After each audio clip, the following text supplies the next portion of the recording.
Hurricane Idalia. This last hour, North Carolina Governor Roy Cooper declared a state of emergency as it's expected to hit the state tomorrow. This comes after Governor Ron DeSantis did the same in Florida. The storm reaching hurricane force strength, and it's only expected to get stronger before it makes landfall in Florida tomorrow morning. The National Hurricane Center describing the storm as extremely dangerous and a major hurricane that is expected to rapidly intensify. Here's a live look at Naples, Florida right now. You can see those dark storm clouds looming over the sky, ominous at this hour. Florida Governor Ron DeSantis expected to give an update in about 30 minutes from now. He spoke earlier this morning about the storm, warning residents to listen and take precaution as this storm will be life-threatening.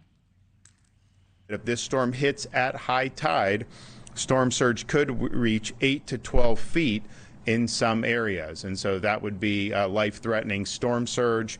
I know all those areas are under evacuation notices in the low-lying and coastal areas. You run from the water and you hide from the wind. If you're there in that storm surge, you're putting your life in jeopardy when it gets to be that high. So if you're giving those orders, please heed those orders.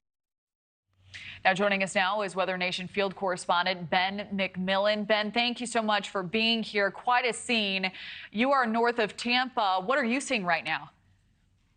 Yeah, good morning, guys. Hurricane Idalia strengthening overnight. We're here in Hudson. You can see the Gulf of Mexico already coming up over the sidewalk here. And this isn't even the storm's impact yet. This is just high tide. We have a full moon on Thursday. So this storm is coming in on an abnormally high tide level already. Then you add 8 to 12 feet of storm surge. It's going to make for a very dangerous situation here. Now, we are in Pasco County, just north of Tampa, and this is a Zone A mandatory evacuation. All of our photographers show you here. There's still a lot of folks out here, enjoying their day on the Gulf. But, later this afternoon, this is not what we want to see. This is a mandatory evacuation area. Officials have been trying to get people to leave. But as you can see, there's still a lot of folks kind of waiting, watching, and trying to figure out what this storm is going to do. But eventually, you're going to want to err on the side of caution, go to a place of shelter, go inland, and try to get out of the way of this strengthening hurricane as it moves into the area.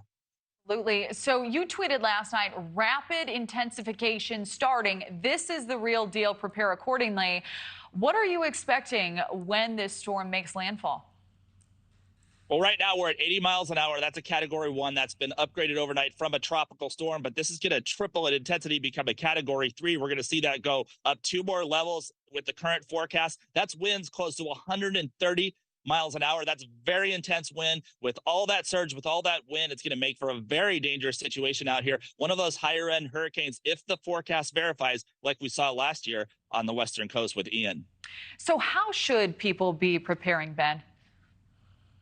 The biggest thing is just having a plan for your family to stay safe, having a safe kit, having food, water, having batteries, having things that you can sustain your life when you lose infrastructure. That critical infrastructure is what the governor of Florida, what officials are really watching to see when that power goes out, if that running water goes out, and if ways to get food into the area like roads start to go away. You're going to really look at a situation where people could be stranded for several days, maybe even a week. And this is what people want to be prepared for. You don't want to get in a situation where you don't have those life-saving essentials. And I thought this was fascinating. You posted on social media that Monday was the first day you saw gas shortages in Florida.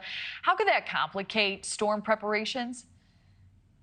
Well, it makes it very difficult because, as you can imagine, you're moving a lot of resources around. Vehicles are trying to go places and make those last-minute preparations. So, unfortunately, when you have a gas shortage that early on, even before the storm has hit, it makes it very difficult. We actually had another situation on top of that made the situation even worse. We had diesel fuel mixed in with gasoline in some of the stations in the Tampa area.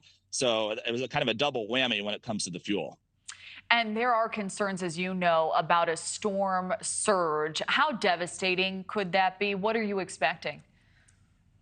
Well, let's look at this flood wall right here. I'm about 6 feet tall. This is maybe about 2 to 3 feet. And this is normally what they have. This is the protection. You can see this concrete wall, very short. But if you could imagine my height and then adding 2 more feet, that's like the minimum of the peak storm surge of 8 to 12 feet. Then go another 4 feet above that. It could push everything out of the way. Buildings, people, anything, vehicles. It's not something you want to be near when the storm comes in. Certainly not. All right, Ben McMillan, thank you for that live update. Thank you for watching. Go to newsnationnow.com to find NewsNation on your television provider. And don't forget to click the red subscribe button below to get more of NewsNation's fact-driven, unbiased coverage.